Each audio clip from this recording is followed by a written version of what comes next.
Hey, buddy. Galen, how are you doing, sir? I'm doing good, my man. How are you? Beautiful, beautiful. Man, so excited. Thank you so much once again for the time today. Oh, I'm so yeah. Thank you for excited. having me. Yeah. Man, oh man, brother. I tried growing out the stash. I had John Did you? Evan all out today. I had you on, and I'm like, damn it, why did I shave? Why did I do it? Yeah, yeah, yeah, yeah. I had to, but it didn't quite grow Yeah. in as fast as I'd Oh, it like.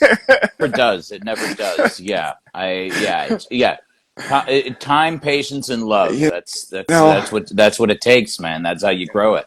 is there anything as far as the magic of your stash? Do you do some combing? Do you do any popping up before shoots? I How do a does that little, work for you? yeah. I'll do a little combing. I will, Sure. I occasionally put in a little product. I Okay. think the real magic behind the stash is that I cannot grow facial hair anywhere below it. So just all the energy, all that magic, all that juice goes just right into this part.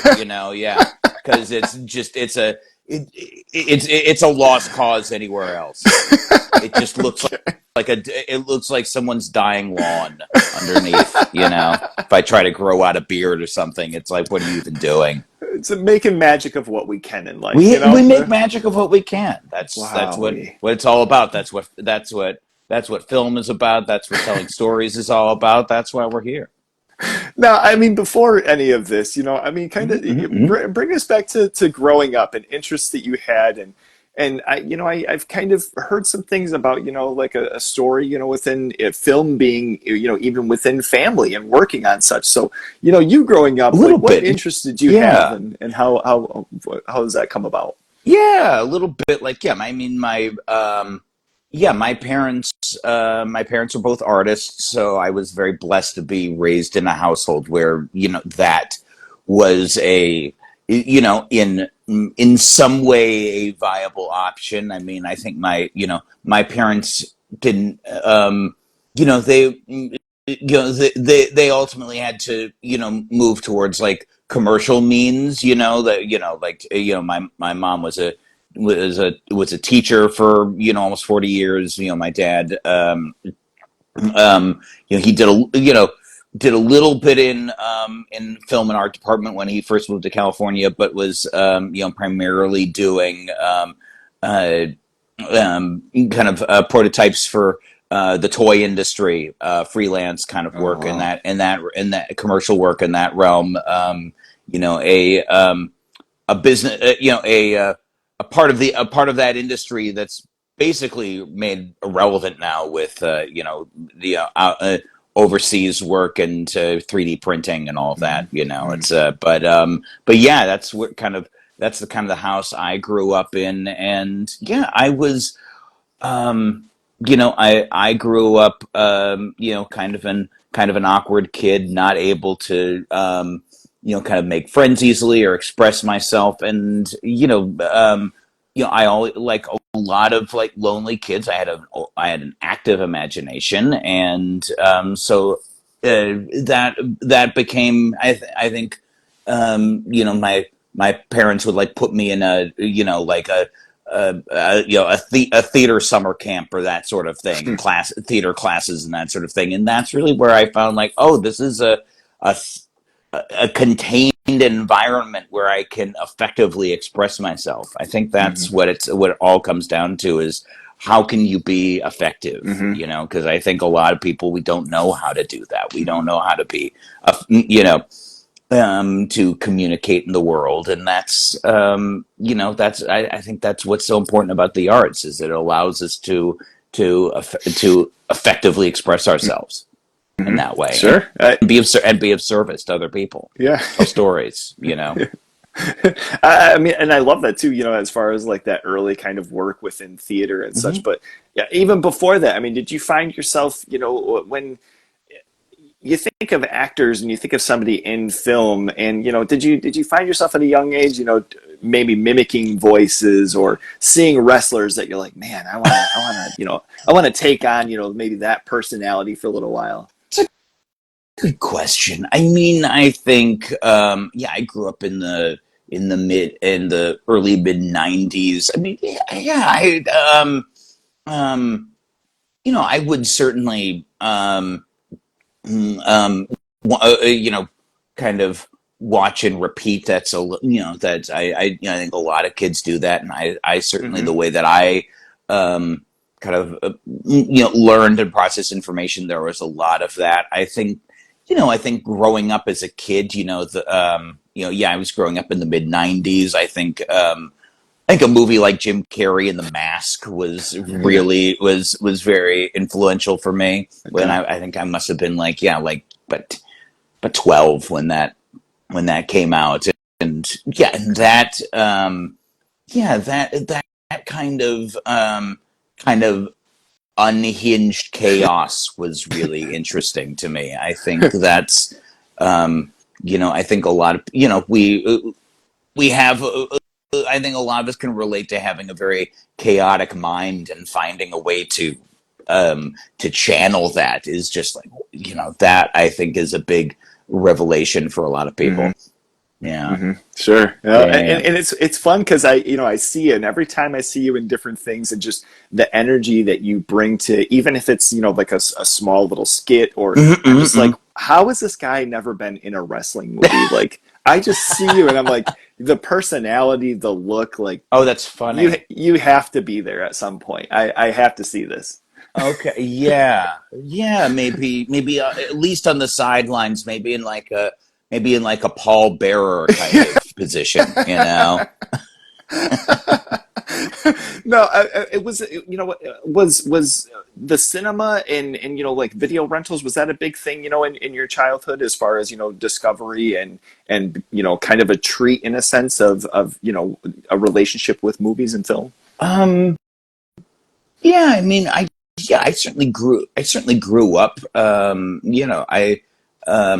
grew up watching movies. And I think when as I grew older into like um a early teenager, I became, very more and more interested in, the art of telling stories, and kind of the magic of making movies, looking at filmmakers like the Coen brothers, and Mm, people like that. That was a big inspiration for me, for sure. mm, And yeah, and I think I've yeah, I all at a certain point, I knew that I wanted to be, to be, to be on, on film sets, where in some capacity. And I ultimately, discovered that it was, that this is, in front of the camera is where I, could feel most, you know of service and participatory. mm. Okay. Okay. Yeah. And I think it's just interesting, and kind of the idea of that question is that sometimes, there's people that are very involved in film, and they're like, I really didn't really have a whole lot, as far as going to the theater or different, like aspects. It's like, wow, I Yeah. just always have fun with, like the personal interest and the kind of story behind those things too. Yeah, yeah. Yeah. I mean, mm, um, yeah. I mean, my parents were, yeah, like, loved a lot of, a lot of different kind of films. I was definitely exposed to different kind of movies growing up. My dad loved his action movies. Loved like a good action revenge movie with a happy ending. Like that Mm. was his. Like if he's going out to the movies on a weekend, like that was the criteria. Okay. Okay. And yeah. Whereas my mom would kind of shy away from anything, that she would always say, like, oh, it can't get too icky. Don't let it get too icky. Ooh, that's a little too icky. My parents were from the Midwest, so a little bit of that comes out. I'm from Michigan, born and raised, so Oh, that's so funny. I Yeah. love that. Yeah. Um, How did they come to? Yeah, because you were brought up in I California, right? was, yeah, my mom came out to UC Davis for grad school. Oh, okay. And then when she, she and she and my dad started seeing each other. They he was still living back in Minnesota. They were in that area. They knew they kind of they had been there around the same time and had connected through mutual friends. And so when they started dating, she basically said immediately, like, I'm not spending another winter in the Midwest. I just it's yesterday. It was the middle of December, and I was eating dinner with my friends. At 7 o'clock on the back porch. Like, I'm not going to go back to I'm not leaving California. Oh So boy! so yeah, I hear that. Yeah, exactly. I bet. Yeah. Dear Lord. Now, I mean, as far as like myself being a horror lover, Yeah. Yeah. does Yeah. anything come to mind from like an earlier watch of yours, and maybe something that was a little much that you're like, wow, cinema and movies can go this far? Oh, sure. Are you talking like just in horror or Or anywhere? even Or? if there's, I mean, because even sci-fi, even action, there's different things. I guess even to make it more Well, broad outside of even horror. sure, but yeah. I think. I mean, certainly. I think. Um, yeah, I probably one of the first horror films I was exposed to was American Werewolf in London, Oh, which oh man.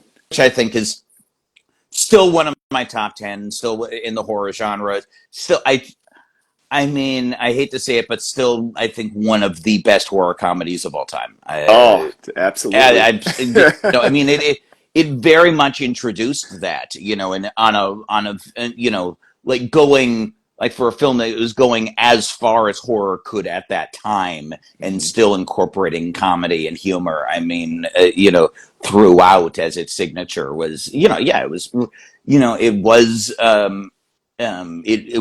it was formative in that Mhm. time, and it's unfortunate that the certain incidents have shrouded that particular filmmaker, because Mhm. I do very much like a number of his films. Sure, sure. But Yeah, absolutely. that movie's terrific. And then on a broader scale, I think still I mentioned the Coen brothers, and I think The Big Lebowski was Oh man. absolutely revelatory for me. I mean, just the way in which they um, um, combined genres and film tropes, and the wide cultural references throughout that film. And just, I didn't know that you could have that much fun in a movie. It was just, and the way that they eschewed, played into certain tropes, but then eschewed other kind of story structure and that sort of thing. I think that film was really broke things open for me. Yeah, wow. And I mean, mentioning Coen Brothers too, like, any of their Mm, stuff. And mm, something I recently found out, a little off topic, but I had no idea that No Country for Old Men and There Will Be Blood were like shot pretty close, in location, same time. I know that they were released right around mm-hmm. them, but I just found that out. I'm like, oh my God, that's absolutely insane. And two Oh, insanely that's amazing it. movies. Yeah, I mean, I know they came out the same year. I didn't realize their shooting schedules were concurrent. Yeah, That's wild. crazy. Yeah, Yeah, yeah, yeah. and um, and interestingly, mm, I know even like Joel Cohen got his start in horror as well, Mhm. editing Evil Dead. Mm-hmm. Yeah, Right, right. yeah, It's yeah, just yeah. insane. I love, anything like that, and even mentioning the horror comedy, like as far as a subgenre, that's always been so fun, and Pandemonium, and you have Joysticks, that's kind of along those lines. Mm. Yeah, I love that. Now, Yeah, yeah. along with, these interests, you've also mentioned, coming up in the art of the tape trade and, a musical interest Mm-hmm. and loving those things. Does anything come to mind that at one point you had traded and you're like, man, oh man, I should have kept that copy. I'm going to have to go and buy it to have for my own. Ooh.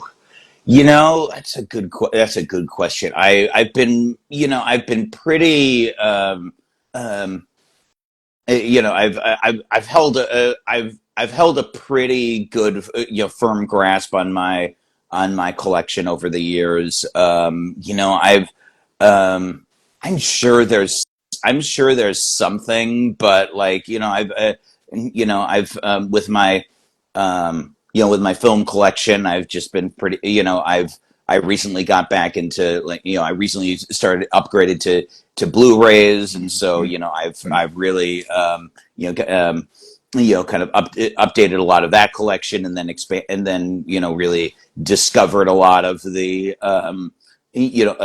lot of the small boutique labels, the small boutique genre labels like Vinegar Syndrome and Oh, Severin. I man. got my Severin mug right here. Ah, Yeah, okay. yeah. Represent, yeah. Represent, baby. Yeah. I Um, love that. Oh, yeah, Jalen. yeah, and then I loved collecting records as a kid. I inherited a lot of my dad's collection too, and so that I keep that with me. But yeah, there's definitely like some few holy grails out there, but yeah, for the most part, yeah. Held on to the stuff that you loved. Yeah, I love that. Hmm. And it was fun, with tape trading or even like later with, burnt CDs and, that kind of discovery of having, I remember having some stuff that my buddies had labeled at one band and years later, I'm like, holy shit, this isn't even Yeah, this band, right. and I love this. It's completely mislabeled. Uh, but, I think, within that, like, are there a couple of tapes or records over the year that that are or over the years that are just our favorites to you that that come to mind that you have? Oh, that's yeah. Let's see. That's a good question. There's, there's so many. Um, yeah, I've got, yeah, there's a few. My dad had a lot of like old like rare blues and jazz Oh, albums that are okay. pretty. There's a couple titles in there that are pretty terrific. Let's see. Randomly, I have on CD a copy of the soundtrack for the movie Tapeheads. Oh, That's okay. Yeah. really that's I think I understand pretty fairly hard to find at this point. So that's a bit, and that's an incredible soundtrack. Dude.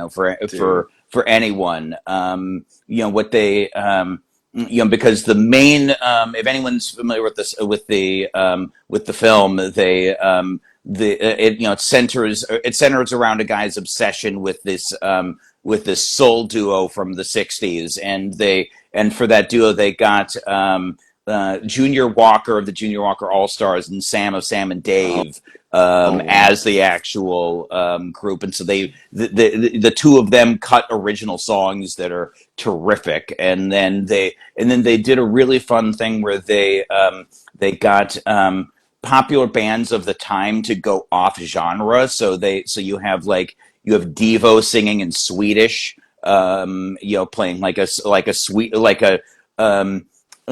Swedish synth band. You have like Bo Diddley singing a Hawaiian love song. You have Fishbone going country. It's Wow. and then one of the characters in the movie was like a blues musician named King Cotton, and they got and in the film he does it's like extended like rap, because he's the impresario of Roscoe's Chicken and Waffles, and so he does Oh, the right. Roscoe Chicken and Waffles rap, which is incredible. So on the CD you get the full expanded Roscoe Chicken and Waffles rap, which is incredible. No kidding. Yeah, yeah, Wow. yeah. I'm So that's familiar a with the yeah. movie, but the Oh, soundtrack, I'm it's gonna have to. incredible. It's incredible. One of my favorite soundtracks of all time.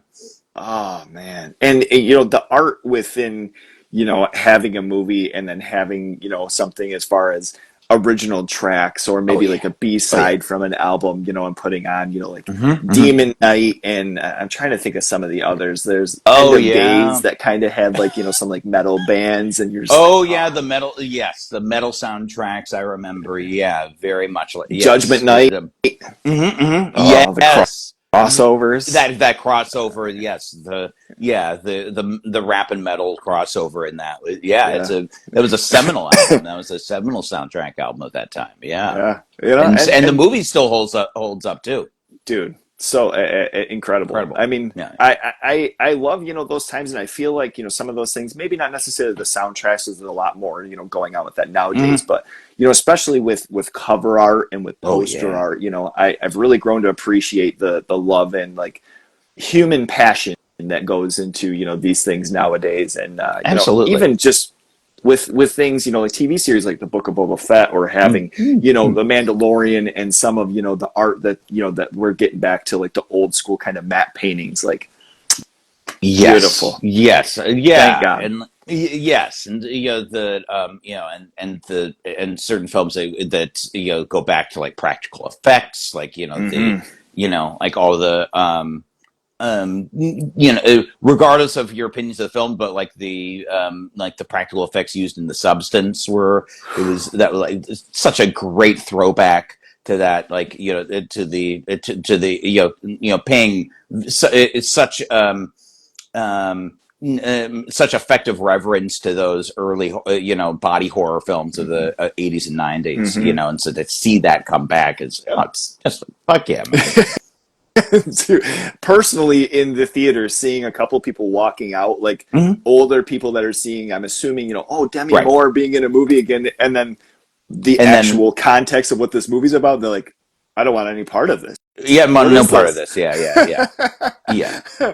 Oh, incredible, incredible movie. I love Oh, that. yeah, Now, yeah. as far as, one of the things that I had heard, and I kind of mentioned, as far as, parents and working in film, was your father working on, in some way or another, on Star Wars. Was it Return of the Jedi? It was Return of the Jedi. He had, that was his first job in California. I forget who connected him, but he did. They were looking for model makers and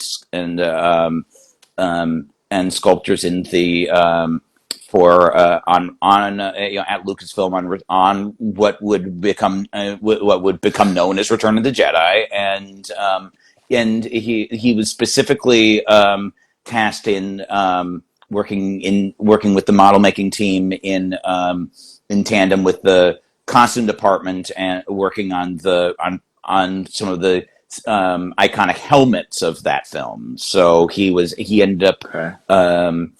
sculpting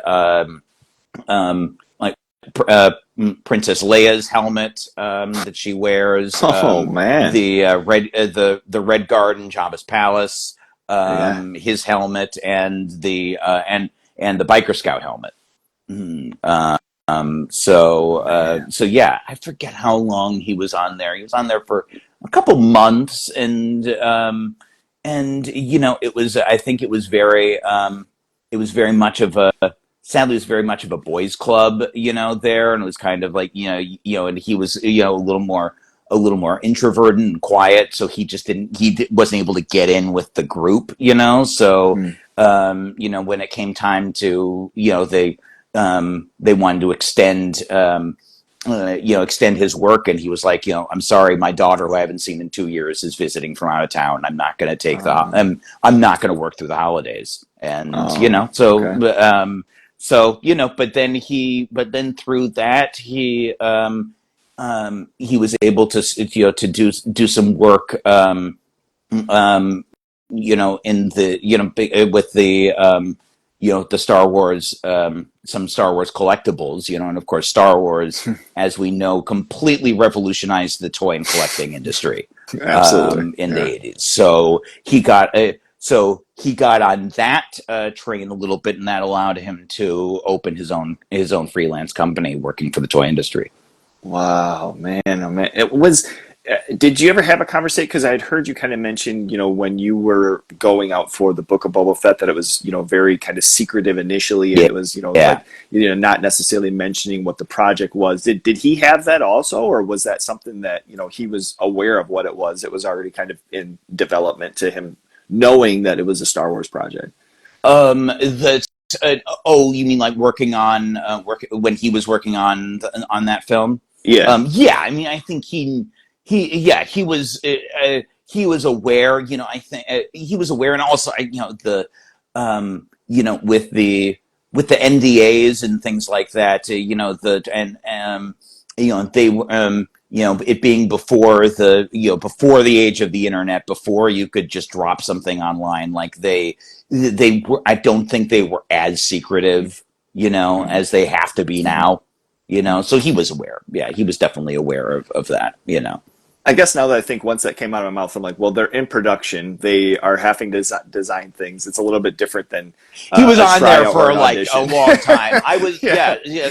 yeah, when I was on there, for those who are just tuning in, yeah, I did 2 episodes of Book of Boba Fett, that miniseries, and so yeah, I was on there for a few days. So in my situation, yeah, I was given, I was given less information, because they would only reveal as much as they absolutely had to any given person, for that. So they're very much aware of that, um, and so honestly, when I was on set, I didn't, because I think, Mandalorian had just come out, they introducing the Boba Fett, and those central characters. So I just assumed at the time, because I didn't hear differently, that it was just I was just doing Mandalorian. Then only, read in the trades, I think a week after I wrapped, that it was that, oh, that's what I did. Oh, oh, wow. Okay. Yeah, So yeah. So even yeah, even in working on it, it was like still thinking that it was a part of something, but yeah. completely different, brand They new didn't. Yeah, project. they gave you very little information. Yeah. Oh, no shit. Wow. Mm-hmm. Yeah. That's incredible. Yeah. I mean, and for something like that, those series that they're doing, say what you will. I wasn't huge on like the episodes 1 through 3, and The you have your kind the of prequels. fans. Sure. Yeah, Sure. Yeah. yeah. Yeah. But these series that they're coming out with, and the kind of spin-offs that they're doing, that's another thing. I kind of mentioned, to just like an incredible throwback, Yeah. and Yeah. the And the feel, the the different humanality that they have with everything. yeah, the different voices that they're bringing into that universe is really cool. Hmm. Hmm. I think, a lot. I mean, certainly people will debate on, what they feel works in the canon and what doesn't. But I think the fact that they're allowing that, and I think, kind of, and taking a lot of risks in that, I think is really Yeah.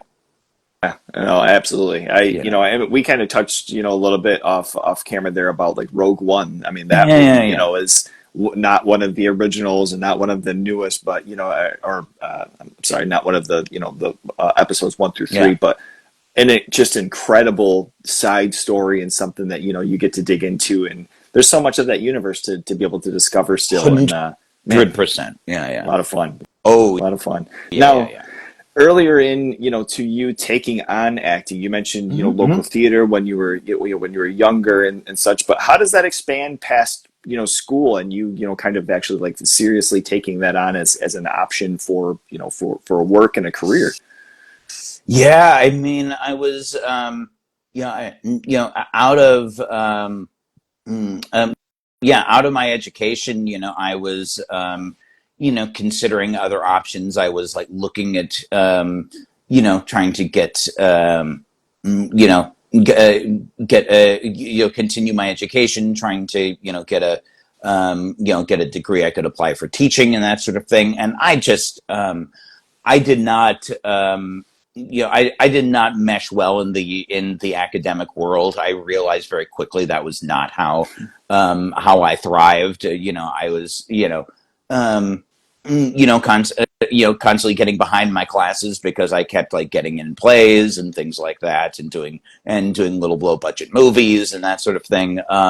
So yeah, I was at at a certain point, I was I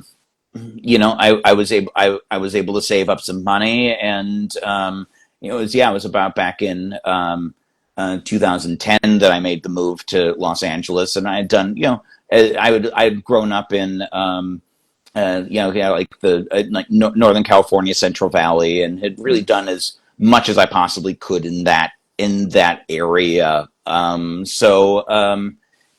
was I came down here around that time, and for my first few years, I was just trying to get as make sure I was that I was at the level that that I could really compete, and was mainly focusing on just studying with people down here, and taking taking as many LA professional classes, and just really as a way to just get it as enmeshed with the with the level of craft that's required to to be down to be a working actor in LA, and because I didn't have as much opportunity to work with other professional actors in that very small market up there. So yeah, that was really just for a while. That was when I was down here. That was just my goal was make sure my instrument was was at that level, and and then it was it's only after several years of that I was starting to getting professional representation and booking work with some regularity and consistency.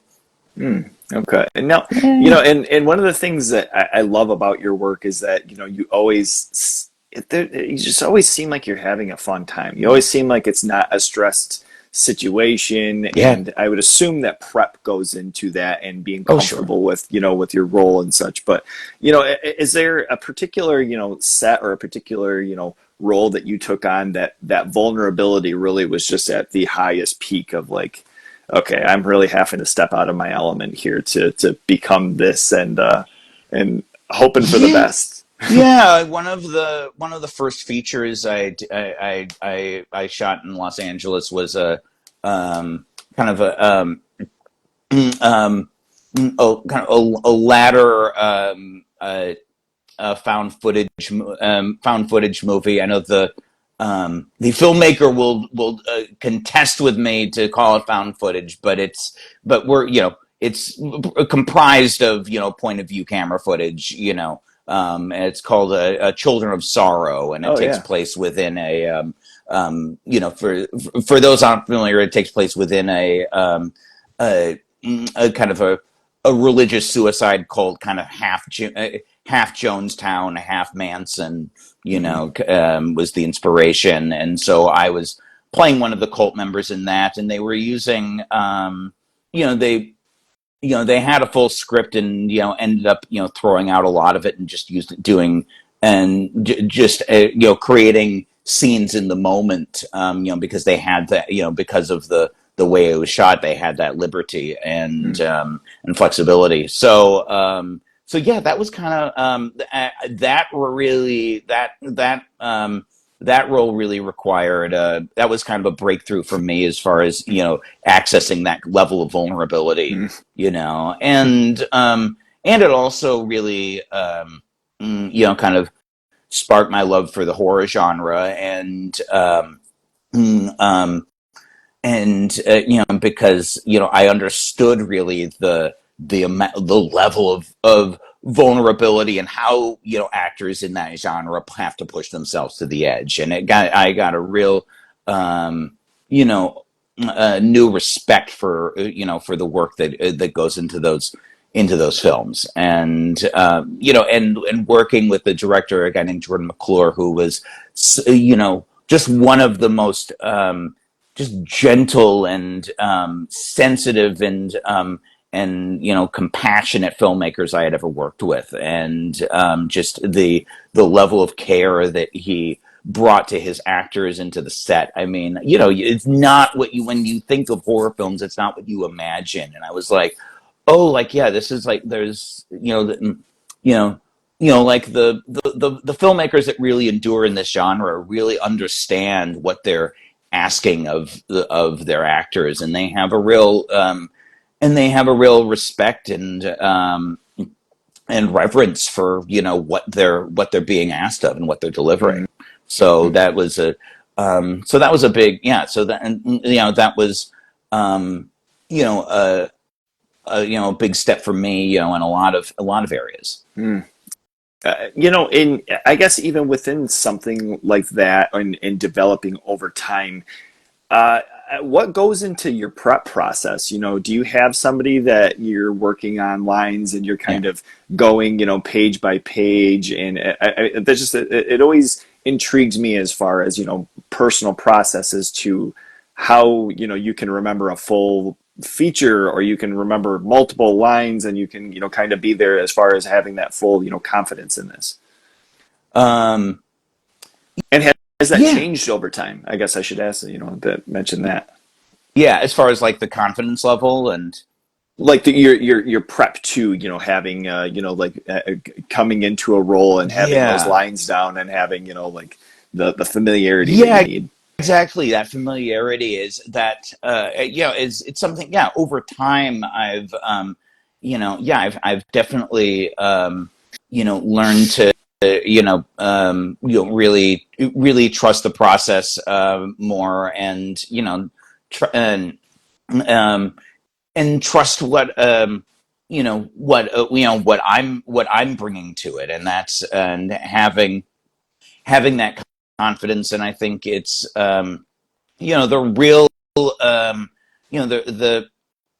think the real trick is finding the level of preparation, the right level of preparation that allows you to have that freedom on set and in the moment. Mm, I mm, think that's that you and are still able to kind of let go of your work. I think one of the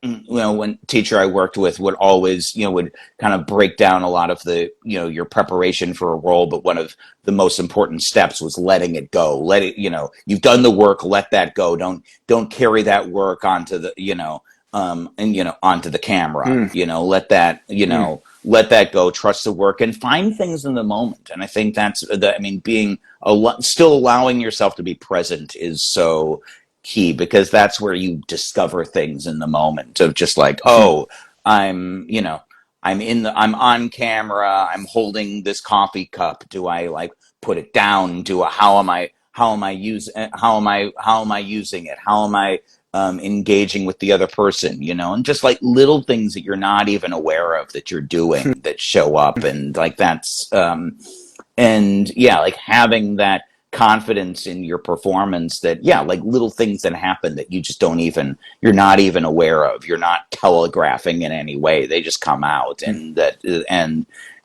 so yeah, I think, and that all that comes in is like trusting yourself and trusting the material, trusting the director, you know. Mm. Yeah. Okay. Yeah. Okay. Man, I just imagine sometimes, that you're somebody's in an apartment and you're going over these things and you're yelling and slamming something down. They're like, "What are you doing all day? What is going on here?" A And little bit that's of just, that. There are times that I have, there have definitely been times where I've had to, tell roommates, what I'm doing or that sort of thing. But, you're insane. yeah, I mean, but I don't, in a lot of my work, I don't go 110% until I'm going 110% in my, in my understanding and my preparation, all of that, but I'm not like I'm not blowing it all out there. I'm just like I'm exploring things. I'm leaving, something left to discover when I'm on set, Okay, okay. And Yeah. there can probably be a balance too, where if you overly prep and you have your mind set on specifics Right. and If a you're director or so somebody's on locked into set. something, because things on set Mhm. change, it's like, oh,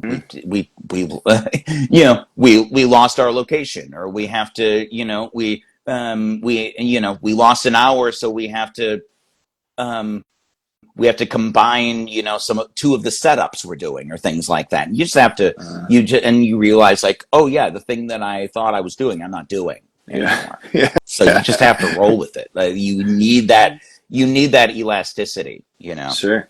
Yeah. Okay, okay, yeah, and even something small like the coffee cup being gone, it's like okay, well we have Yeah. to kind of move past that and see how the movements and Yeah. being in the moment, like you mentioned too. Okay, Yeah. that's that. And within that realm, I guess and touching on further like processing and being involved and having these things with uh something more recent, I guess, it was I had discovered was the dead presidents and Oh, that little having short, something. not little, but yeah, that short I did. Uh-huh.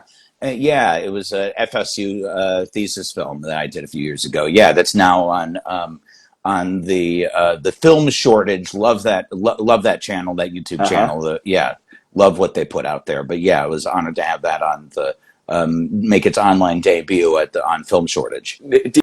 Did you was this friends that you were involved with, or how did that come about to you? The director, his name's Ryan Lewinfield, and Mm-hmm. yeah, he just, he was aware of my work, and just contacted me to see if this might be a fit, and we did a read with his other with the other actor, great guy named Blake Sheldon, not Blake Shelton, but Blake Sheldon. Different, sure. Different guy. Yeah, different guy. But yes, and yeah, great actor, and so we had a little chemistry read, like, over Zoom, and it was just, and we were like, oh, this is great. uh, and it's so fun. I mean, we kind of A lot of mentioned fun. earlier with, some of the Big Lebowski and, tongue in cheek, dry humor to an extreme situation. Like for the runtime, it's like, this is something I want to see as a feature, especially with some of the comedy. And they're like, isn't that, they're the kind of mentioned in other movies and other, things that Mm-hmm. are very like self-aware, it's like, this is good. I Yeah, love this. the tongue in cheek element. I think, yeah, some of the tone, I think he just nailed, and yeah, when we were talking about it, like, he was, yeah, he was, asking me about, about a film that I loved and things like that, and and so he immediately perked up when I mentioned Coen Brothers, and he was like, oh yeah, that was a, huge influence for writing the film and things like that. So yeah, we were completely on the same page when understanding the tone and the humor and things like that was great. Yeah, and I love being able to work on those kind of projects. You have, I think, a lot. Sometimes actors, get stuck on, like, they only have to limit themselves to certain level of production, TV shows, certain level of films, and it's like these a lot of these films, and especially getting to work with younger filmmakers. I mean, you get a chance to really develop the characters, really develop the time. I think um, the great thing about working on, like, a student film is that they allow the actors to take their time. So we so that that film, we shot over, it was like, only like a 12-minute, I think 10-12 minute film, but we shot it over, like, the course of a week, so we really had the chance to kind of live in the Oh, characters and things like that, which okay. was a real luxury, Okay. that you really got a chance to kind of live in that. You didn't, it wasn't just like, boom boom, you're out, or as my character says in the film, bing bap boop. Um, And I mean, I just some of the ridiculousness of some of the things that you do, and so, like things that like pop up like that. I'm like, is that something that was just improv, or did they that write that and he bing just bap was boop was crazy? written. I cannot take credit for that.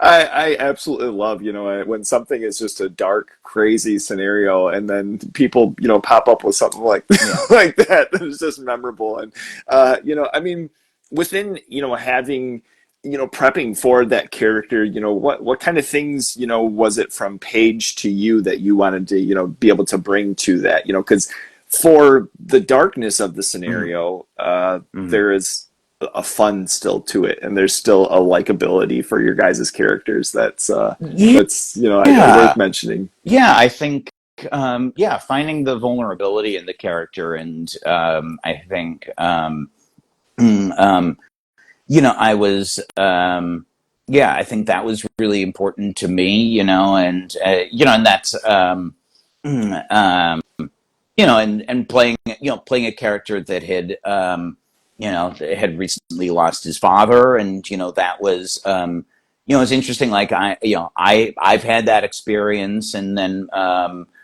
my co-star Blake had recently lost his dad as well. So we like very recently. So we really connected on that, and that was a you know and so that was a really rare Mm. experience, because that was something that was very real to us. So I think that it allowed us to have that trust and understanding, Mm. and really create that relationship. It's Wow. finding that commonality. Wow. They the one of my one of my teachers, acting teachers, would do these have you do this exercise. It was called commonality of pain, and like it's like look, you look into your scene partner, and you recognize the pain that they have, and how it relates to your pain, and so you create that connection, you create that bond, you create that trust. And so we Mm. were able to have that from the beginning, Mm. and that was, I Man. think, that was really cool. And you don't always get that opportunity. You don't always get that ability to organically, naturally create those connections. You kind of have to do your own work on that. But when I get to organically create that with the other actor, it's so cool. Man.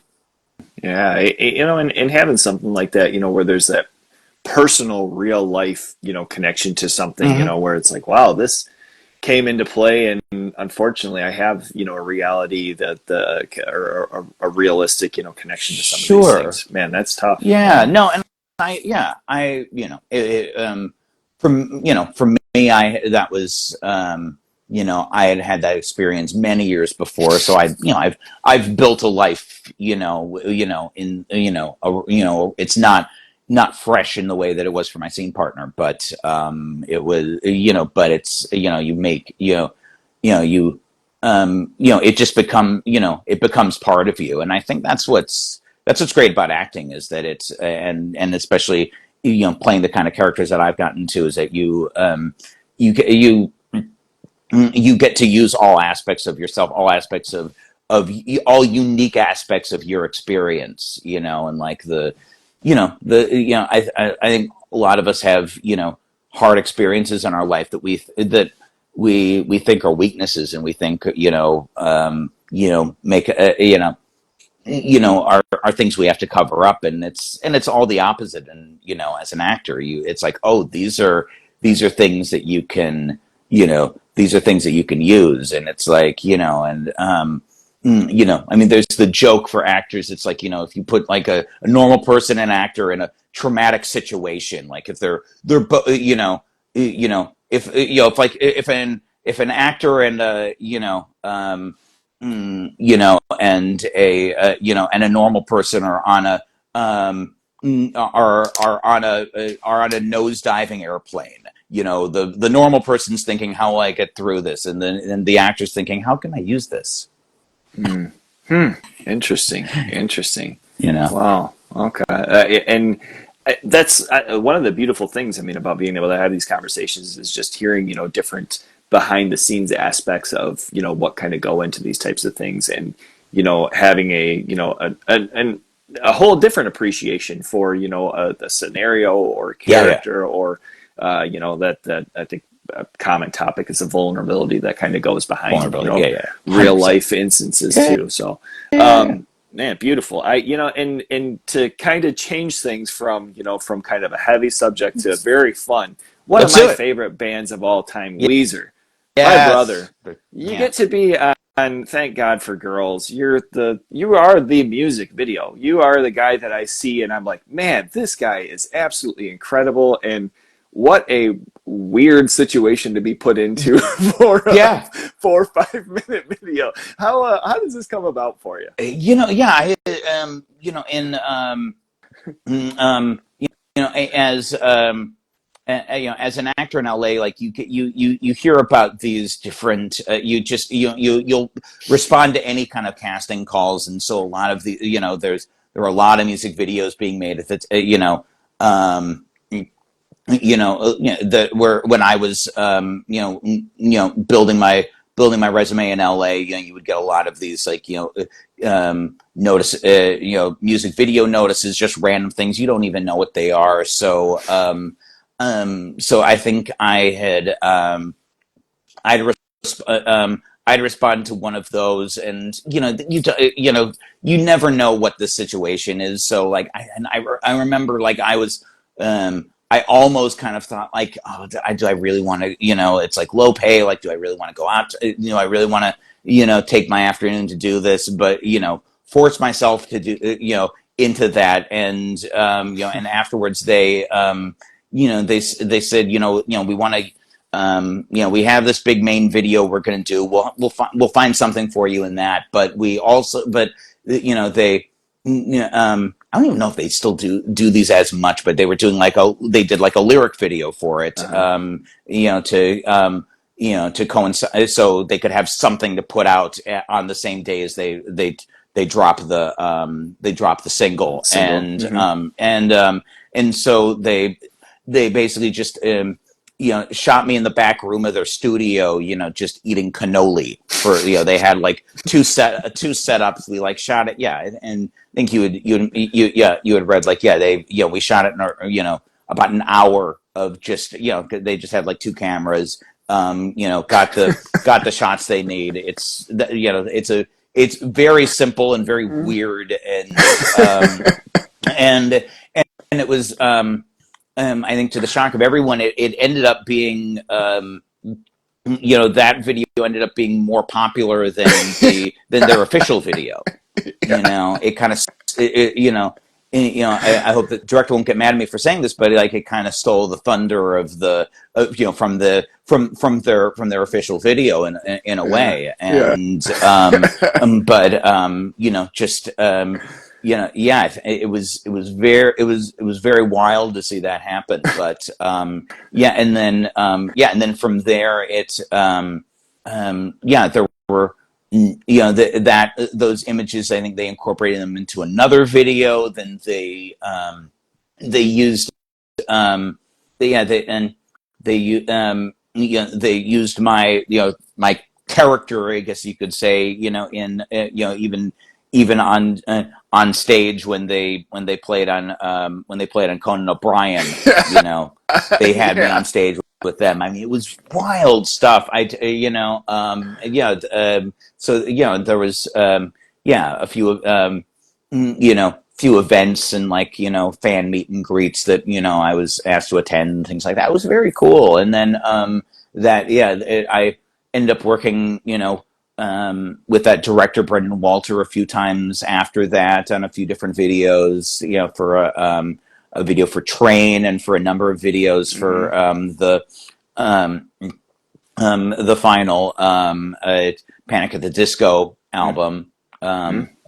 So yeah, and that guy's terrific. terrific. Yeah, if he did a great weird little Lynchian film called Spell. That's yeah. If anyone wants to find that online, it's yeah, definitely worth your time. He's a great filmmaker. So yeah, it opened up a lot of relationships over the years, and then in fact, full circle, I was asked to do a bit for their concert tour, to film a bit for their concert tour last year. So Yeah. anyone who saw anyone who went to their who saw any of their tour last year saw me, projected on the on the big screen behind them. It's the beauty of those chances, and you Mm-hmm. kind of mentioned, it's like, do I really want Yeah, to? You just never know. yeah. You Something could, absolutely don't know. You don't know what the yeah. You don't know. You don't the know what the scope of reach. yeah. You don't know the scope of reach. You have no idea. You don't know who's you. Yeah. I mean, I try to. It's yeah. I still. I still try to make myself available to as much opportunity. I try. I will. You. I think it's you do have to learn to to limit your scope to a degree, so you're not inundated and you allow the right opportunities to come in, but you also never know what's going to happen. So Yeah, man, oh yeah, man. Yeah, it's a big and lesson in that for sure. and I had to mention that because I'm like, man, this guy has so much good stuff, and that was one of the things that I'd never really heard a whole lot like talked about or mentioned in like interviews. Yeah. And I'm just like, it's my favorite band of all time. I remember the moment seeing that video, and I'm like, who the fuck is this guy? Like, Oh, what is that's going on cool. here? And just expanding from there. Well, yeah, And and I mean, to considering yeah, they've you know um, done some of the most iconic music videos of all time, and so to kind of be part of that is surreal. yeah, Like yeah. I mean, they've those iconic like Spike Jones videos and stuff, and it's Uh-huh. like like this is part of that. Like Yeah. that's still Yeah. doesn't make sense to me. I still Yeah. don't understand that. Was there like just tons of cannolis that were on the set Yeah, that they're yeah, like, hey, just yeah, get through as yes. They many of they these know as you they can? had a whole thing, and I was like, yeah, and it was such a spur of the moment thing that they didn't even kind of consider the implications of that. So like after three of them, I was like, dude, we got to slow down. And so they were like, okay, we'll fake it. We'll fake it. Like, I can't do this. It was funny. Like, yeah, like, the casting director afterwards was like, oh man, you got to eat all those cannolis. That's so cool. I was like, dude, I had to eat 5 in 20 minutes. And he immediately says, that is disgusting. Oh my. It's so funny, like the thing of like, yeah, like when you have like that rich food, it's like 1 is amazing and 5 is absolute nightmare. Like it becomes a horror movie. Have you seen a cannoli since? A couple times, I think a couple times, Okay. a couple times. Yeah. It Didn't is like completely yeah, ruin the story, it is the kind of like history with yeah, it. it's kind of it's the equivalent of like the like the dad who makes his son smoke a pack of cigarettes and he never Yeah, wants to look at a cigarette again. yeah, Like yeah. kind of that Oh what's man, that. it's funny, some of these stories that you can have from trauma from something, and a cannoli being in that Yes. market is Yeah. amazing. Yes. I Oh my mean, God. but yeah, it is. Yeah, yeah. Uh, You'll talk to actors like yeah, thankfully we didn't. We didn't have like what people if people aren't familiar. We didn't have what they call like continuity, where you have to repeat the same thing over and over again because okay. like like if Oh, like it's a lesson to remember, like if you decide like you're gonna take like a big bite of cake in a scene, you have to take that big bite of cake every time, or just like scarf waffles or something. It's like oh shit. like if you're repeating that motion 30 times, you're gonna be really sad. You know, little bites, little bites. Yeah. Okay, Yeah. interesting little tidbit to Oh look yeah, yeah, for yeah. in film. Is like I know why he's taking that small bite. He had to do it Oh, 40 times. 100%. No, that's Interesting. literally why. Yeah. In fact, Oh, mm, um, yeah, it's a little wild fact that I don't know how I know, but on Two and a Half Men, you'll notice that they always eat pizza with a knife and fork, uh-huh. Okay, and yeah. it's for that reason, so they don't have to take the big bite of pizza. Interesting. Yes, they Interesting. would. Now, And so it ended up being this quirky little thing. Like, why are they eating pizza with a knife and fork? And yeah, it was because it was to make it easier for the actors and for continuity. no shit.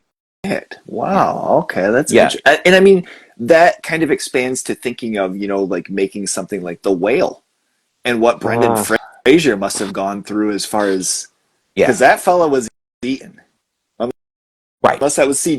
CGI. I don't know. But Who knows? Who knows? Yeah. It's now, yeah. Right, yeah. Anything is yeah. It's like yeah. Anything where food is involved, it's like it's the yeah. You have to realize like yeah, like the reverse side of that. It's like yeah, if that food is sitting under hot lights for like 8 hours, that's mm, and interesting. obviously they'll like they'll switch things out. They'll do a lot of things, but yeah, we're like um like people like they say like never work with like like kids or animals, and it's like Yeah, working with yeah. food is hard. Working with like yeah like if if you like a cheese sandwich under hot lights is like bad news bears. A whole different unpredictability I've never thought of 100%, before. 100%. Wowie, wowie. Now, recently, and something that I am excited for is you Mm-hmm. have a project, A Blind Bargain, and Yeah, I'm really yeah. excited for this. I cannot wait. What can obviously not released yet. No, This isn't yes, anything where I'm trying to. it's they're just beginning their festival run, and I, no doubt distribution will come in that. But yeah, that was a great project. It's yeah for a little bit about it. Yeah, it's you're one of the few people who clocked it originally. It is based on a lost Lon Chaney movie Mm. from the 20s, same title, and they reimagined the story in 1970 Los Angeles, Oh, and so oh man. Okay. and then even shot it on Super 16 to get that kind of grainy 70s Oh look. wow. And it's yeah, but then there's a lot of it that's very surreal. It's without giving too much away. It's a very special film, and kind of the mad scientist, who's more kind of a presented in this as like kind of like a wellness expert, kind of early like Dr. Bronner, like a wellness guy, is played by Crispin Glover, and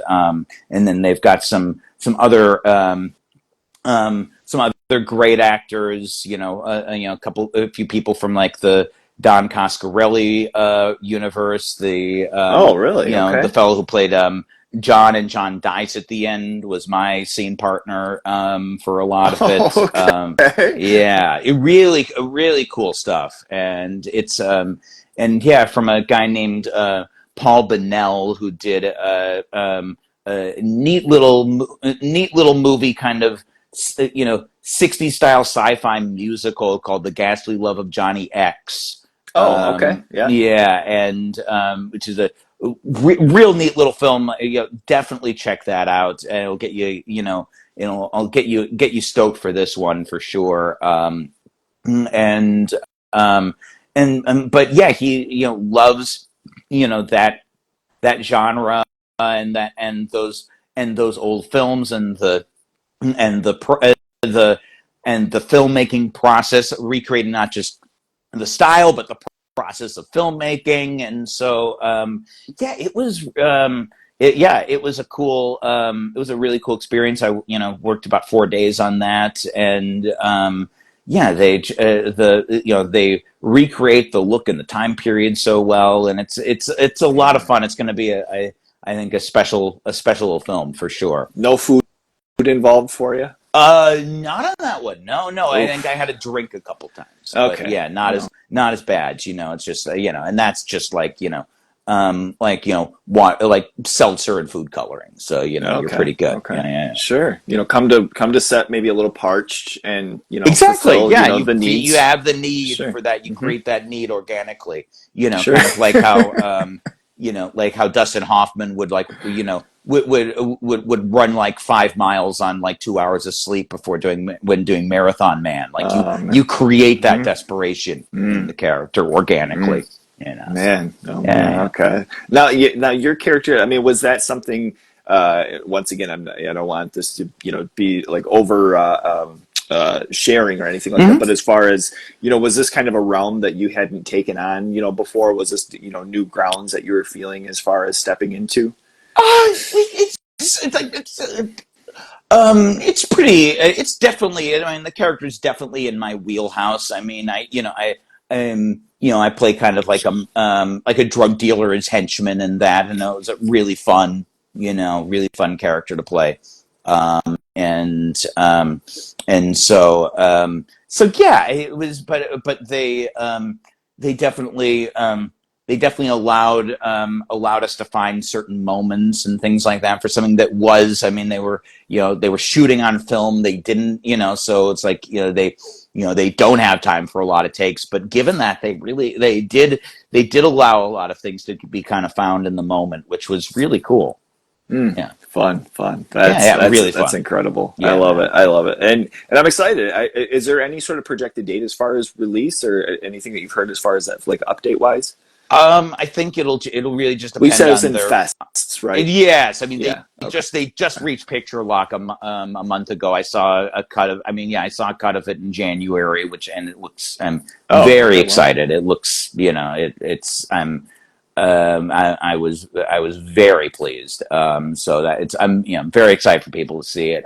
But yeah, I think it will. I don't know which what festivals they're looking to premiere at. So it'll really just if if they're looking at festivals later this year or like waiting for Sundance, I'm not sure exactly hmm. what is. So it will. So the wide release, maybe as late as like a year from now. So, Okay. but Okay. it'll definitely be around should be around in festivals later this year. Sure. Yeah. Okay. Yeah. So Keep an yeah, eye out for keep it, an and eye out, I'm please. Yeah, excited. it's a special little movie. Sick, man! Oh man, dude, that's awesome. I love that. I can't Thanks, wait. And dude. to wrap here really Yeah, let's quick. do it. I wanted to have a little fun and kind of put you in the realm that you have been. You've been attached to a movie where you're doing some tape trading. You and some buddies are doing some tape trading, and this one particular band just so happens that you end up in possession of, and the tape is possessed. It's haunted, and this Mm. band is coming back trying to haunt you and trying to kill you for this particular tape back that they need. What band would you love to work with in this movie? What would be a band that you love that they're now chasing you down, having to get this tape back? Interesting. Yeah, yeah. So yeah, yeah. So like, you're asking like, what band would I want to be haunted by? Hmm. Yeah, I love yeah, that's a great question. I let's see, I think there's so many there. Well, I got mm, mm, I got recently involved. Yeah, got recently obsessed with this band that only released one album in the early 2000s. They were called the Exploding Hearts, and Okay. they released one album. It's incredible, and like on their tour, like they got in this, and their van got in a terrible accident, and like three of them died. Like I think there's one remaining member of the Oh man, band. no shit. Yeah, Wow. yeah. This band, they're yeah. Look up, yeah. Anyone listening, look up the Exploding Hearts. They have like one. They have one album that's just absolutely dynamite. Like it's kind of like they're going for like um it's like it came out in like 2001. They're going for kind of like an early like Clash kind of sound, Mm, post punk sound, okay. and a little bit of psychobilly kind of stuff in there. Really good stuff. So like if and the tragedy is they only did they only did this one album. So if there was like a lost album that they did, I would be perfectly fine being haunted and terrorized for them if I got to see their if I got to experience their lost album and then get terrorized from beyond the grave. Totally worth it. That took a whole different, imaginative path, and I wasn't aware. But these little hypothetical things every once that, in a while that are fun to see that's where what it's they going to yeah go. I didn't know that's what I was going to say, but yeah, that's I think that would be very cool. Yeah. Man, oh man, Galen, dude, thank you so much for the Oh, time dude. today. This has Yeah. been so fun, man. Thanks, It's man. awesome to see, your path and your career and where things Hmm. have gone and where they're going to continue to go. Exactly. Anybody Yeah. that's watching, this will be up on YouTube. I'll have it edited and all that, and have Amazing. some fun. So, in the meantime, thank you again for the time, sir. This has been absolutely awesome. Oh, dude, yeah, my pleasure. This is great. Yeah, and yeah, anyone, anyone watching, listening, check, feel free to follow me on Instagram. Check out, Watch for a Blind Bargain. Check out Dead Presidents on the Film Shortage YouTube channel. Yeah, thanks, man. Yeah, beautiful. All right, you take Take care. care, Enjoy the rest of your day, sir. man. You as All right, well. All right, see ya. see ya, Presidents. He's a lo-fi horror guy. Yeah, he's kind of a guy, but he is so lo-fi, a horror guy. Yeah. Lo-fi horror guy has been recorded in front of a live studio audience.